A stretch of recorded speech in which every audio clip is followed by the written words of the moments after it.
Hindi grammar कभी-कभी थोड़ी मुश्किल लग सकती है ना? खास तौर पर ये वचन वाला टॉपिक। लेकिन क्या हो अगर इसके पीछे कुछ बहुत ही आसान से नियम हो? तो आज हम उन्हीं नियमों को समझेंगे और एक से अनेक बनाने की कला में माहिर बनेंगे। तो चलिए सीधे मुद्दे पर आते हैं। हम एक घोड़ा कहते हैं, पर एक से ज्यादा हों तो घोड़े क्यों? एक लड़की पर कई सारी हों तो लड़कियां क्यों? इन सवालों के पीछे एक बड़ा सीधा सा लॉजिक है और आज हम उसी लॉजिक को समझने वाले हैं। देखिए, हम अपनी बात को कैसे आगे बढ़ाएंगे।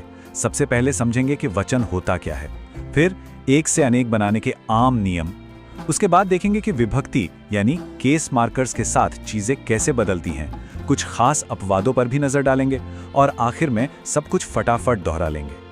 तो चलिए शुरू करते हैं। सबसे पहले ये समझना जरूरी है कि व्याकरण में इस वचन का मतलब क्या है। एकदम बेसिक से सीधी सी बात है, वचन किसी भी संज्ञा या सर्वनाम का वो रूप है जो बस ये बताता है कि उसकी गिनती कितनी है, एक या एक से ज्यादा। बस ये ग्रामर का एक बहुत ही बुनियादी लेकिन उतना ही जरूरी हिस्सा है। और सबसे अच्छी बात यह है कि हिंदी में संस्कृत की तरह 3 नहीं बल्कि सिर्फ 2 वचन होते हैं, बस 2। इससे ये टॉपिक शुरू से ही काफी आसान हो जाता है। और ये 2 वचन है, एक वचन यानी सिंगुलर जो किसी एक चीज के बारे में बताता है, जैसे लड़का, और दूसरा है बहुवचन यानी प्लूरल जो एक से ज्यादा चीजों के बारे में बताता है, जैसे लड़के। सिंपल है ना? चलिए अब आते हैं सबसे मजेदार हिस्से पर, एक वचन शब्दों को बहुवचन में बदलना। ये वो बेसिक नियम हैं जो रोजमर्रा की बातचीत में सबसे ज्यादा काम आते हैं। सबसे पहला और सबसे आम नियम है पुल्लिंग शब्दों के लिए। अगर कोई पुल्लिंग शब्द आ की मात्रा पर खत्म होता है तो उसे बहुवचन बनाने के लिए आ को ए में बदल देते हैं, जैसे लड़का बन जाता है लड़के, घोड़ा बन जाता है घोड़े और बच्चा बन जाता है बच्चे। अब स्त्रीलिंग शब्दों की बात करते हैं। वो स्त्रीलिंग शब्द जो अ की ध्वनि पर खत्म होते हैं, जैसे पुस्तक, उनका बहुवचन बनाने के लिए आखिर में ए जोड़ दिया जाता है। तो पुस्तक से बन गया पुस्तकें, रात से रातें और नहर से नहरें। अच्छा, अब इस नियम पर थोड़ा ध्यान देना होगा क्योंकि इसमें 2 बदलाव एक साथ होते हैं। अगर कोई स्त्रीलिंग शब्द बड़ी ई की मात्रा पर खत्म हो तो पहले वो बड़ी ई छोटी ई बन जाती है और फिर आखिर में या जुड़ता है, जैसे लड़की का लड़कियां और रोटी का रोटियां। और वो स्त्रीलिंग शब्द जो पहले से ही या पर खत्म होते हैं, अरे उनका बहुवचन बनाना तो और भी आसान है, बस उस या के ऊपर एक चंद्र बिंदु लगा देना है। तो डिबिया का डिबियां और चिड़िया का चिड़ियां। ये बहुत छोटा लेकिन बहुत जरूरी बदलाव है।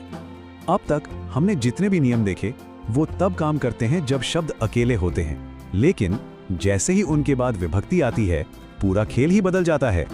विभक्ति मतलब वो छोटे छोटे शब्द जैसे ने, को, से, में, पर, जब ये किसी संज्ञा के ठीक बाद आते हैं तो बहुवचन बनाने के नियम ही एकदम अलग हो जाते हैं। सच कहूं तो यही हिंदी वचन का सबसे जरूरी पहलू है। यहाँ फर्क एकदम साफ दिखता है।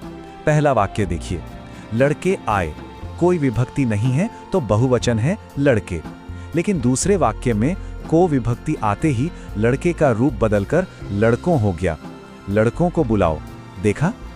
तो नियम यह है कि जब किसी संज्ञा के बाद विभक्ति आती है तो बहुवचन बनाने के लिए ज्यादातर शब्दों के अंत में ओ या यों लगा दिया जाता है, जैसे बालक से बालकों ने, घर से घरों में और नदी से नदियों से। जाहिर है हर भाषा की तरह हिंदी में भी कुछ अपवाद और खास नियम तो होते ही हैं। तो चलिए अब उन चीजों पर नजर डालते हैं जो इस भाषा को और भी दिलचस्प बनाती हैं। हिंदी में कुछ शब्द ऐसे हैं जो हमेशा मतलब हमेशा ही बहुवचन में इस्तेमाल होते हैं। उनका एक वचन रूप होता ही नहीं, जैसे प्राण, हस्ताक्षर, आंसू, दर्शन और होश। हम कहते हैं मेरे होश उड़ गए, ये नहीं कहते कि मेरा होश उड़ गया। और इसके ठीक उल्टे कुछ शब्द हमेशा एक वचन में ही इस्तेमाल होते हैं। ये ज्यादातर भाव या पदार्थ होते हैं, जैसे क्रोध, क्षमा, पानी, जनता और आग। ये एक बहुत ही दिलचस्प सांस्कृतिक बात है। हिंदी में किसी को आदर या सम्मान देने के लिए भी बहुवचन का इस्तेमाल किया जाता है। भले ही वो इंसान एक ही क्यों ना हो। और ये इसका एक बेहतरीन उदाहरण है। तुलसीदास एक ही व्यक्ति थे, लेकिन उनके सम्मान में हम था की जगह बहुवचन क्रिया थे का इस्तेमाल करते हैं। तुलसी श्रेष्ठ कवि थे। ये आदर जताने का एक बहुत ही खूबसूरत तरीका है। बहुवचन बनाने का एक और तरीका भी है, शब्द के साथ कोई समूह बताने वाला शब्द जोड़ना। जैसे युवा के साथ वर्ग जोड़कर युवा वर्ग बना दिया, या कृषक के साथ गण जोड़कर कृषक गण। इससे पूरे समूह की बात होती है। तो हमने काफी कुछ समझ लिया है। अब वक्त है कि इन सभी नियमों को एक साथ समेटकर फटाफट दोहरा लिया जाए, ताकि ये दिमाग में अच्छी तरह बैठ जाए। तो वचन को सही ढंग से इस्तेमाल करने के लिए ये 4 कदमों की एक चेकलिस्ट है। पहला, संज्ञा का लिंग और उसका आखिरी अक्षर पहचानें। दूसरा, देखें कि उसके बाद कोई विभक्ति है या नहीं। तीसरा, उसके हिसाब से सही नियम लगाएं। और चौथा, उन खास मामलों और अपवादों को हमेशा याद रखें। तो अब जब ये सारे नियम सामने हैं, तो एक सवाल उठता है, अगली बार कोई हिंदी वाक्य सुनने या पढ़ने पर क्या उसमें वचन की गलती पकड़ी जा सकती है? क्योंकि भाषा की असली समझ तो इसी अभ्यास से बनती है।